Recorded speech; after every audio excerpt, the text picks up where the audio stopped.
এবার ইউকের বাইরে বেরোবো। হ্যাঁ এক্স্যাক্টলি।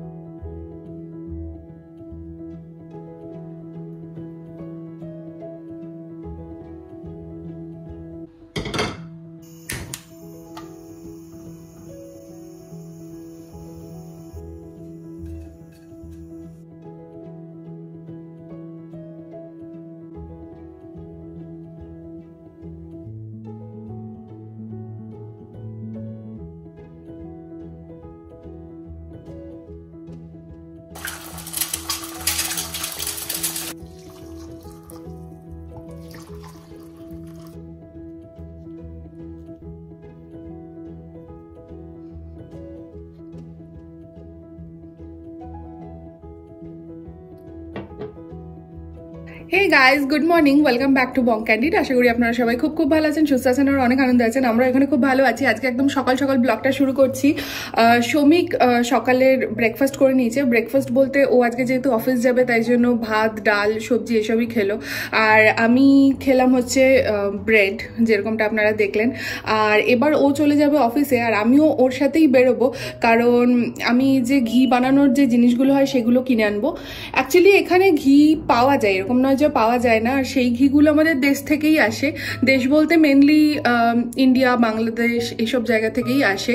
তবে আমার ঘরে বানানো ঘিয়ের স্বাদটা সবসময় ভালো লাগে, কারণ আমার ঘরেও মানে মা সবসময় ঘরে বানিয়েই ঘি রাখে, এরকম না যে কিনে কিনে ঘি আনা হয়।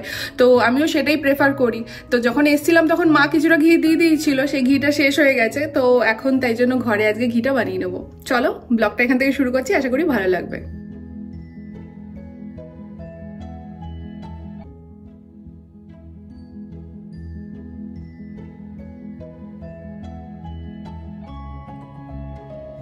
কিছুদিন আগে ঠান্ডাটা একটু কমেছিল, আবার আজ থেকে দেখছি হঠাৎ করে ঠান্ডাটা বেড়ে গেছে। তার মধ্যে আবার সকাল থেকেই এরকম মেঘলা মেঘলা ওয়েদার। Thank you.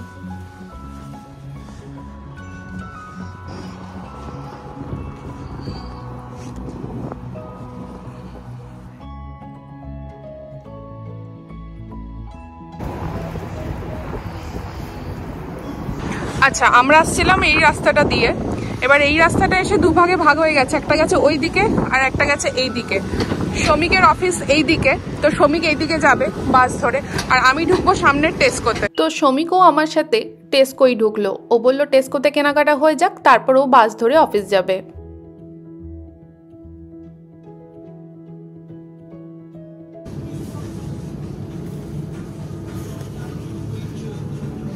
স্কটল্যান্ডে মিল্ক জাতীয় জিনিসের প্রোডাক্ট কিন্তু খুব ভালো পাওয়া যায়, তা পনিরই বলুন চাই বাটারই বলুন।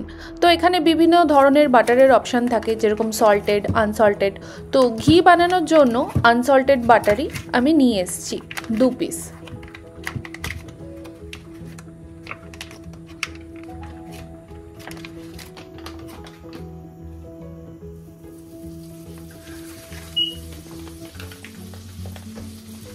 এমনিতে ছোটবেলা থেকে দেখেছি যে মাকে একদম দুধের থেকে সর তুলে তারপর মাখন বানিয়ে সেখান থেকে ঘি বানাতে।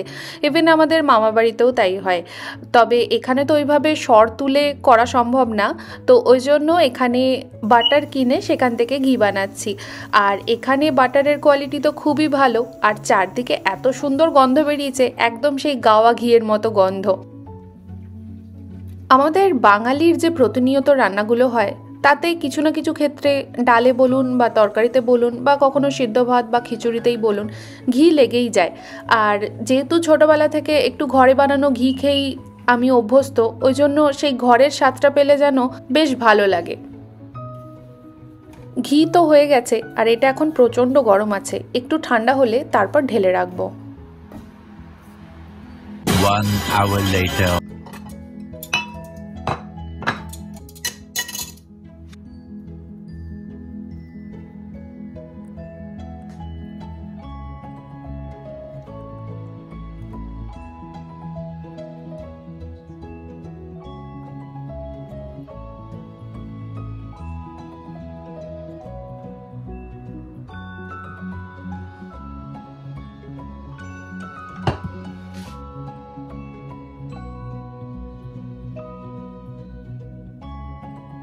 একদম ঘরে বানানো ঘি রেডি হয়ে গেছে। যে পরিমাণ হয়েছে তা মোটামুটি আমার 2-3 মাস আরামসে চলে যাবে। আর এদিকে দুপুরের জন্য একটু চালে ডালে খিচুড়ি বানাচ্ছিলাম। আর খিচুড়ির মধ্যে আমার একটু বড় বড় করে কেটে রাখা ফুলকপি খেতে বেশ ভালো লাগে। তো গরম গরম ঘি আর তার সাথে এরকম গরম গরম সবজি দিয়ে করা খিচুড়ি আর ডিম ভাজা।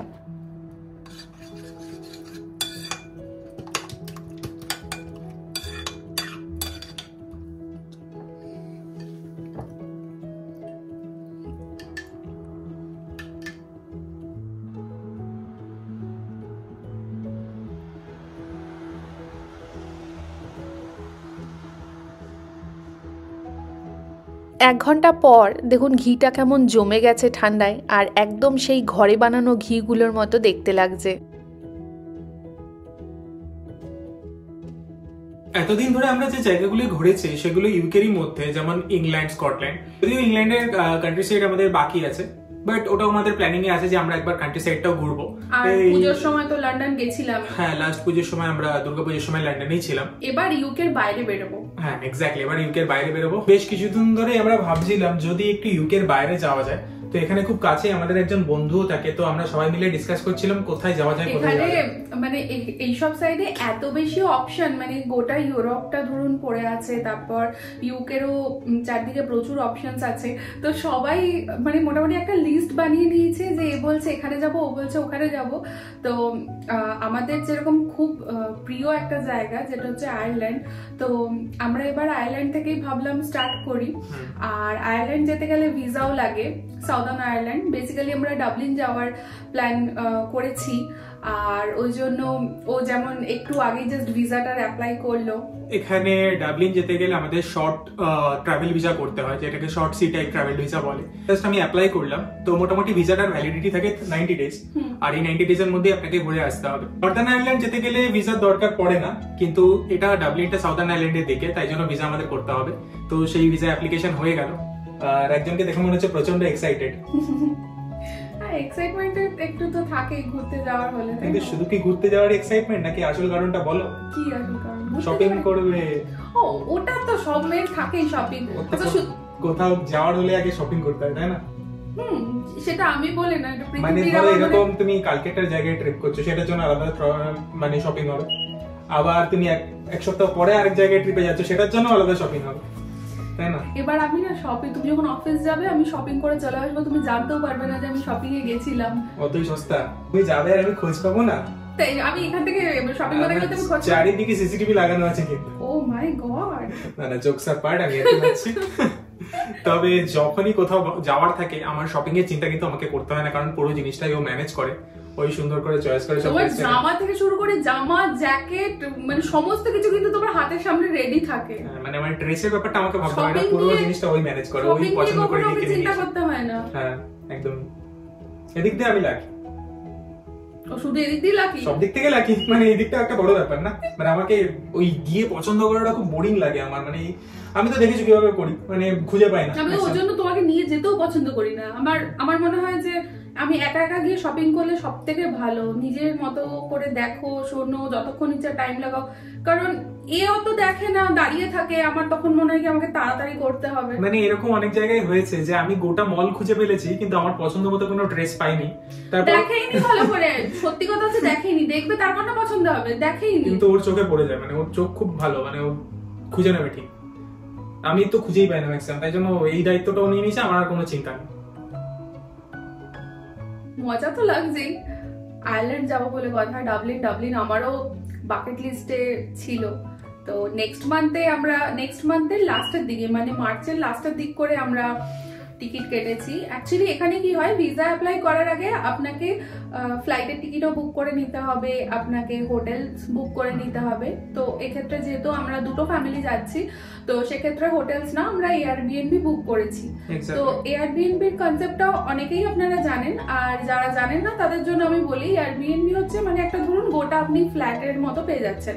তো সেখানে কিচেন থেকে শুরু করে, বাথরুম থেকে শুরু করে, দুটো বেডরুম থেকে শুরু করে সমস্ত কিছুই অ্যাভেলেবেল থাকে। মানে আপনি চাইলে নিজেরা বানিয়েও খেতে পারেন, আবার বাইরে থেকে কিছু আনাতেও পারেন বা বাইরেও খেতে পারেন। তো যেহেতু আমি একটু প্রেফার করি যে ঘরের খাওয়াটা, হোমমেড ফুড বা হোম কুকড ফুড। তো সেই জন্য আমি অলওয়েজ চুজ করি যে এয়ারবিএনবিতে থাকা। ভিসার ফর্মটা ফিল আপ করতে হয়, ওখানে ম্যান্ডেটরি ফিল্ড থাকে যেখানে আমাকে এয়ারবিএনবি ডিটেলস গুলো মেনশন করতে হয়, তাই জন্য ইটস আ মাস্ট থিং। তো সেগুলো আমাদের অলরেডি হয়ে গেছে। আমরাও ফার্স্ট টাইম আয়ারল্যান্ড যাব, আর এখন যেহেতু আমরা সবকিছু আপনাদের সঙ্গে শেয়ার করি, তাই জন্য আয়ারল্যান্ড ট্রিপের খুঁটিনাটি আপনাদের সঙ্গে শেয়ার করবো। স্টার্টিং ফ্রম প্ল্যানিং, তারপরে আমরা ওখানে ঘোরা কি করলাম না করলাম প্রত্যেকটা জিনিসই আমরা ব্লগে নিয়ে আসবো। আর আমরাও যেরকম নতুন নতুন জিনিস এক্সপ্লোর করবো, তেমনি সেগুলো আপনাদের সাথেও সমস্তটাই শেয়ার করব। আশা করি আপনাদেরও ভালো লাগবে।